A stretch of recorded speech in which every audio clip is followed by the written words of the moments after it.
അപ്പൊ ഷോപ്പിംഗ് ഒക്കെ കഴിഞ്ഞപ്പോ നല്ല വിശപ്പായി. ചിച്ചുവിനാണെങ്കിൽ ബിരിയാണി വേണം. അപ്പൊ ഞങ്ങള് നേരെ കേസിക്ക് വിട്ടു. ഈ മഴയത്ത് നല്ല ചൂട് ബിരിയാണി കഴിക്കാൻ സൂപ്പർ അല്ലേ?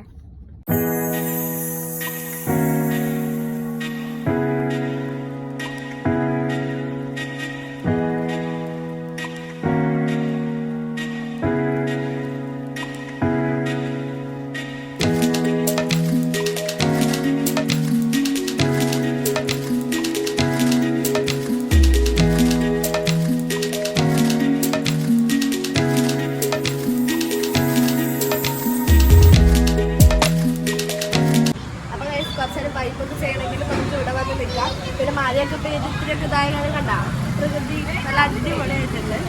സ്കൈയൊക്കെ കാണാൻ നല്ല സൂപ്പർ ആയിട്ടുണ്ട്, കുറച്ച് ഡാർക്കായിട്ട്.